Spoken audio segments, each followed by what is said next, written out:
L2. La seconde année du règne de Nebuchadnezzar eut des songes. Il avait l'esprit agité, et ne pouvait dormir. Le roi fit appeler les magiciens, les astrologues, les enchanteurs et les chaldéens, pour qu'ils lui disent ses songes. Ils vinrent, et se présentèrent devant le roi. Le roi leur dit, « J'ai eu un songe, mon esprit est agité, et je voudrais connaître ce songe. » Les chaldéens répondirent au roi en langue araméenne, « Ô roi, vis éternellement dit le songe à tes serviteurs, et nous en donnerons l'explication. » Le roi reprit la parole et dit aux chaldéens, « La chose m'a échappé, si vous ne me faites connaître le songe et son explication, vous serez mis en pièces, et vos maisons seront réduites en un tas d'immondices. Mais si vous me dites le songe et son explication, vous recevrez de moi des dons et des présents, et de grands honneurs. C'est pourquoi dites-moi le songe et son explication. » Ils répondirent pour la seconde fois, « Que le roi dise le songe à ses serviteurs, et nous en donnerons l'explication. » Le roi reprit la parole et dit, « Je m'aperçois, en vérité, que vous voulez gagner du temps, parce que vous voyez que la chose m'a échappé. Si donc vous ne me faites pas connaître le songe, la même sentence vous enveloppera tout, vous voulez vous préparer à me dire des mensonges et des faussetés, en attendant que les temps soient changés.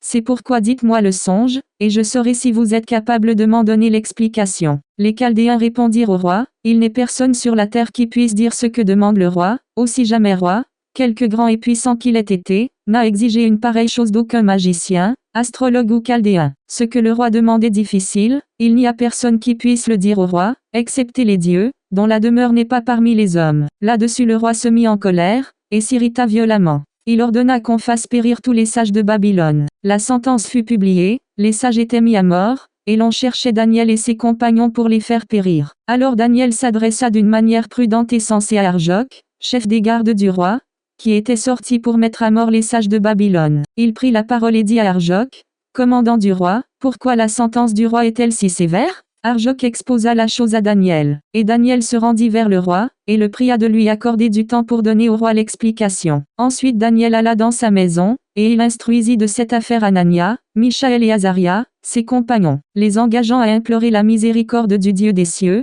afin qu'on ne fît pas périr Daniel et ses compagnons avec le reste des sages de Babylone. Alors le secret fut révélé à Daniel dans une vision pendant la nuit. Et Daniel bénit le Dieu des cieux. Daniel prit la parole et dit, « Béni soit le nom de Dieu, d'éternité en éternité. À lui appartiennent la sagesse et la force. C'est lui qui change les temps et les circonstances, qui renverse et qui établit les rois, qui donne la sagesse aux sages et la science à ceux qui ont de l'intelligence. Il révèle ce qui est profond et caché, il connaît ce qui est dans les ténèbres, et la lumière demeure avec lui. Dieu de mes pères, je te glorifie et je te loue de ce que tu m'as donné la sagesse et la force, et de ce que tu m'as fait connaître ce que nous t'avons demandé, de ce que tu nous as révélé le secret du roi. » Après cela, Daniel se rendit auprès d'Arjoc, à qui le roi avait ordonné de faire périr les sages de Babylone. Il alla, et lui parla ainsi, « Ne fais pas périr les sages de Babylone.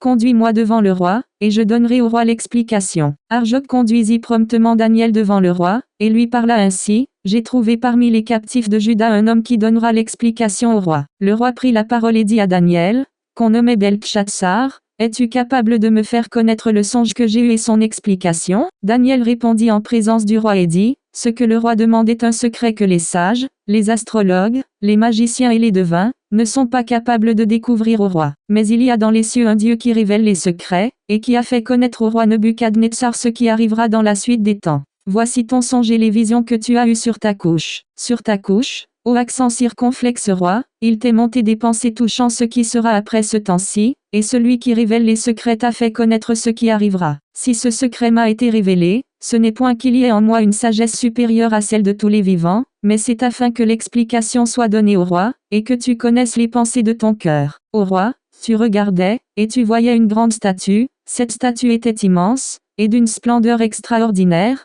Elle était debout devant toi, et son aspect était terrible. La tête de cette statue était d'or pur, sa poitrine et ses bras étaient d'argent, son ventre et ses cuisses étaient d'airain, ses jambes, de fer, ses pieds, en partie de fer et en partie d'argile. Tu regardais, lorsqu'une pierre se détacha sans le secours d'aucune main, frappa les pieds de fer et d'argile de la statue, et les mit en pièces. Alors le fer, l'argile, l'airain, l'argent et l'or, furent brisés ensemble, et devinrent comme la balle qui s'échappe d'une aire en été, le vent les emporta, et nulle trace n'en fut retrouvée. Mais la pierre qui avait frappé la statue devint une grande montagne, et remplit toute la terre. Voilà le songe. Nous en donnerons l'explication devant le roi. Ô roi, tu es le roi des rois, car le Dieu des cieux t'a donné l'empire, la puissance, la force et la gloire. Il a remis entre tes mains, en quelque lieu qu'ils habitent, les enfants des hommes, les bêtes des champs et les oiseaux du ciel, et il t'a fait dominer sur eux tous, c'est toi qui es la tête d'or. Après toi, il s'élèvera un autre royaume, moindre que le tien, puis un troisième royaume, qui sera d'airain, et qui dominera sur toute la terre. Il y aura un quatrième royaume, fort comme du fer, de même que le fer brise et rompt tout, il brisera et rompra tout, comme le fer qui met tout en pièces. Et comme tu as vu les pieds et les orteils en partie d'argile de potier et en partie de fer, ce royaume sera divisé, mais il y aura en lui quelque chose de la force du fer, parce que tu as vu le fer mêlé avec l'argile. Et comme les doigts des pieds étaient en partie de fer et en partie d'argile, ce royaume sera en partie fort et en partie fragile. Tu as vu le fer mêlé avec l'argile, parce qu'ils se mêleront par des alliances humaines, mais ils ne seront point unis l'un à l'autre, de même que le fer ne s'allie point avec l'argile. Dans le temps de ces rois, le Dieu des cieux suscitera un royaume qui ne sera jamais détruit, et qui ne passera point sous la domination d'un autre peuple, il brisera et anéantira tous ces royaumes-là, et lui-même subsistera éternellement. C'est ce qu'indique la pierre que tu as vue se détacher de la montagne sans le secours d'aucune main, et qui a brisé le fer, l'airain, l'argile, l'argent et l'or. Le grand Dieu a fait connaître au roi ce qui doit arriver après cela. Le songe est véritable, et son explication est certaine. Alors le roi Nebuchadnezzar tomba sur sa face et se prosterna devant Daniel, et il ordonna qu'on lui offrît des sacrifices et des parfums. Le roi adressa la parole à Daniel et dit, « En vérité, votre Dieu est le Dieu des dieux et le Seigneur des rois, et il révèle les secrets, puisque tu as pu découvrir ce secret. » Ensuite le roi éleva Daniel, et lui fit de nombreux et riches présents, il lui donna le commandement de toute la province de Babylone, et l'établit chef suprême de tous les sages de Babylone. Daniel pria le roi de remettre l'intendance de la province de Babylone à Shadrach, Meshach et Abed-Nego. Et Daniel était à la cour du roi.